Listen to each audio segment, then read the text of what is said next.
मुदस्सिर को गोली लगी आंटी। अरे मेरा बच्चा अभी बतिया रहा था हमसे, कैसे गोली लगी है मेरा बच्चा को। सबसे पहले होती है प्लानिंग, फिर होती है हिंसा, इसके बाद प्रशासन की कार्रवाई और अंत में होता है एक विक्टिम कार्ड। नुपुर शर्मा के बयान के बाद ये सब कुछ सिलसिलेवार एक बार फिर देखने को मिला।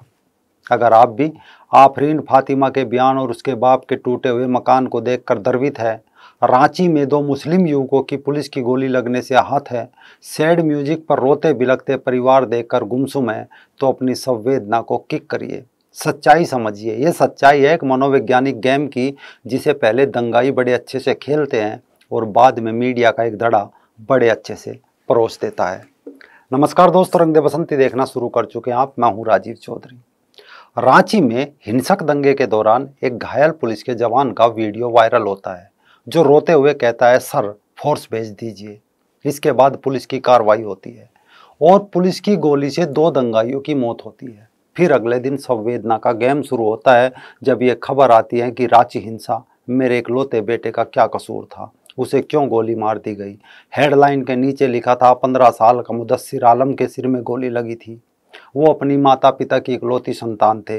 जब उन्हें अस्पताल लाया गया तब काले रंग का उनका अफगानी कुर्ता और कुछ जगह पर फटा हुआ था। उनकी सफ़ेद पैंट पर खून के लाल धब्बे थे। उनकी मां निकत का रो रो कर बुरा हाल है। इसे पढ़कर हर किसी को लगा होगा कि पुलिस किसी के घर में घुसी किसी नाबालिग को पकड़कर गोली मार दी गई होगी। दरअसल मीडिया ने नहीं लिखा कि पुलिस ने हिंसक भीड़ पर गोली चलाई थी। उस हिंसक भीड़ में मुदस्सिर भी मौजूद था। शायद उसकी मां को इसका पता होगा कि वो प्लम्बर के अपमान का बदला लेने उतरा था, लेकिन अब वो मर गया तो अपमान का बदला नहीं बल्कि दुकान से ब्रेड का पैकेट लेने निकला था। दूसरी खबर, आफरीन के पिता जावेद पंप का मकान उत्तर प्रदेश प्रशासन ने गिरा दिया। उस जावेद पंप का, जिसके घर से अवैध हथियारों, तमंचों, चापड़ के अलावा पाकिस्तानी समेत अरबी देशों के लेखकों की पुस्तकें और अन्य ऐसी सामग्री थी, लेकिन अब उसकी वो बेटी, जो न सुप्रीम कोर्ट पर विश्वास करती न देश के संविधान पर, अब उसने विदेशी चैनल अल जजीरा को इंटरव्यू में भी घर गिराने के खिलाफ बोला। ट्विटर पर वह लगातार कहती है कि सरकार मुस्लिम विरोधी है। उसने ट्विटर पर 18 फरवरी 2020 का 20 सेकंड का अपना वीडियो पिन कर रखा है, जिसमें वह सरकार को मुस्लिम विरोधी करार देते हुए उसके खिलाफ लड़ाई छेड़ने की बात कर रही है। तो ये जो सीधे से मुस्लिम विरोधी सरकार है, इसके खिलाफ एक लड़ाई छिड़ी है।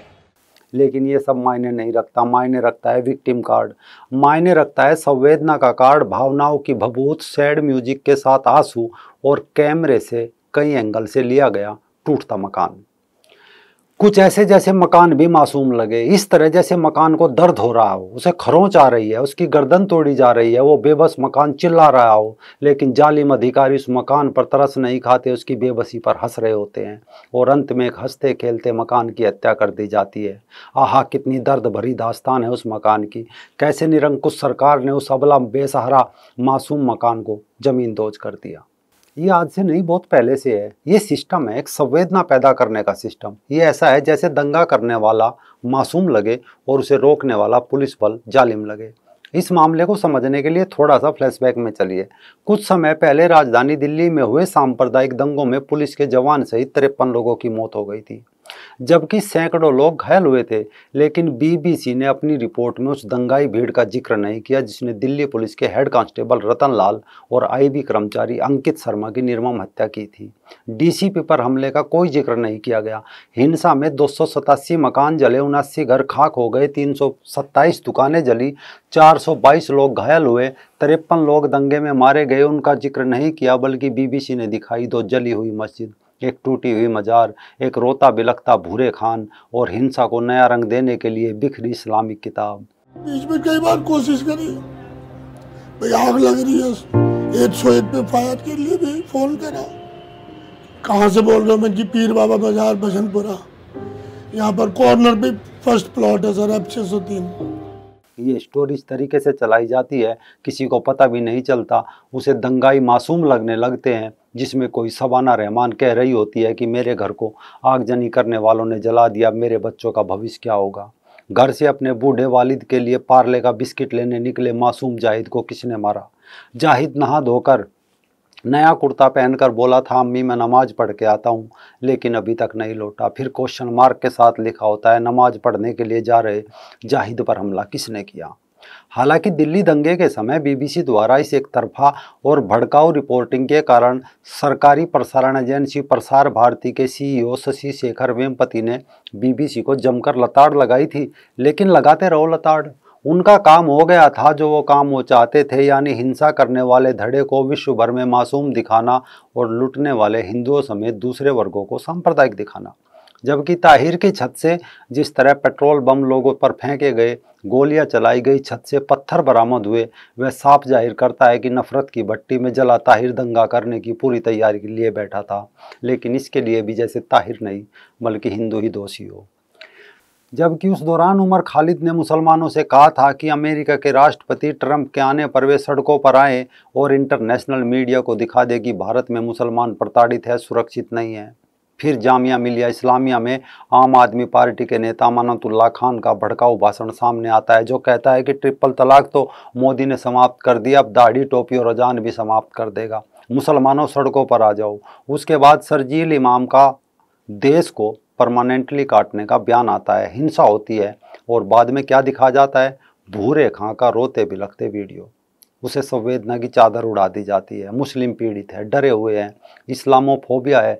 मस्जिदों से भड़काऊ तकरीरें हटाकर उनकी जगह जाहिद असलम की मासूमियत की कहानियां सुनाई जाती है। अब एक बार फिर रांची हिंसा और जावेद पंप के मकान को गिराए जाने के बाद बीबीसी जैसे चैनलों ने अपना वही काम शुरू कर दिया। ये काम बड़ी सफाई से किया जाता है। मसलन अगर इनको दंगे के प्रबंधन को देखे तो इनका एक मोर्चा सिनर्जी का है, यानी अलग होकर भी एक रहना, अपनी साझा ताकत को दुगने के बजाय 4 गुना करना। एक वर्ग माहौल पैदा करता है, इसे ओवैसी और मदनी वर्ग कहा जाता है। दूसरा मौलाना वर्ग जो मस्जिदों से जुम्मे के दिन हिंसक तकरीरें करके दिमागों में जहर घोलते हैं। तीसरा वर्ग एक आम मुसलमान का होता है जो इनकी बातों में बहकर हिंसा करता है।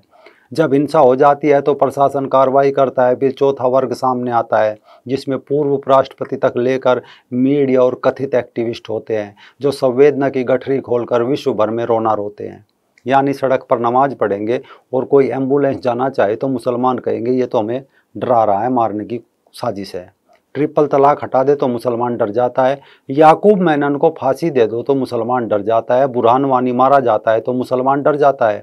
दरअसल ये इसे डर नहीं है, इसे विक्टिमहुड का कार्ड कहते हैं। आपकी जेब में पैन कार्ड, आधार कार्ड होता है, इनकी जेब में विक्टिमहुड का कार्ड होता है। जैसे आए दिन हिंदू आस्था के विषयों पर बेहुदा टिप्पणी करने वाले मौलानाओं को जब कोई नुपुर जवाब दे देती है तब तो उसके रेप और सर काटने के लिए कट्टरपंथी धमकी देते हैं। इसे भी मीडिया सामान्य समाचार की तरह दिखाता है, मानो वो सिर नहीं तरबूज काटने की बात कर रहे हो। लेकिन उसका बयान पूरे विश्व में ऐसे दिखाया जाता है मानो कितना बड़ा बयान हो, जबकि नुपुर ने वही सब कुछ कहा जो कुरान और हदीस में लिखा है, जिसे मौलाना रोज कहते हैं। लेकिन प्रोपेगेंडा मीडिया है। बांग्लादेश में जो मंदिर अब तोड़े गए उससे इनका कुछ लेना देना नहीं, वो तो जैसे खुद ही टूट गए। लेकिन जावेद पंप का मकान अबला, मासूम, बेसहारा दिखाई देने लगता है।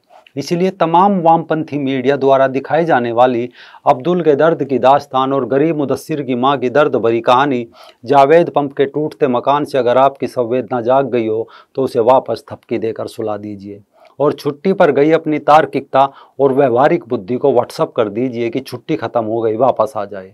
ये एक मनोवैज्ञानिक लड़ाई है और इसे हमें मिलकर लड़ना है। सवाल ये होने चाहिए कि जावेद पंप के घर से अवैध हथियार कहाँ से आए, तमंचे, चापड़, इसके अलावा पाकिस्तान समेत अरबी देशों के लेखकों की पुस्तकें कहाँ से आई। आफरीन फातिमा ने दंगे के वक्त उर्दू में ट्वीट क्यों किए। आखिर कैसे जुम्मे के दिन एक समय कई राज्यों से दंगाई क्यों निकले। बंगाल में दुकान मकान लूटने वाले लोग कौन थे। नुपुर का गला रेतने वाले बयान किस किस ने दिए। जवाब खोजिए, अपनी तार्किकता को सोने मत दीजिए, वरना मीडिया का एक वर्ग अखबारों के पन्ने, प्राइम टाइम और टीवी बहस, सारे वामपंथी मीडिया मंच दंगों को सिर्फ हिंसक हिंदुओं का उत्पात बताने में, साबित करने में जुट जाएंगे और आपको निखत और आफरीन के आंसू, हिंसा करते दंगाई और जावेद का मकान अबला दिखाई देने लगेगा।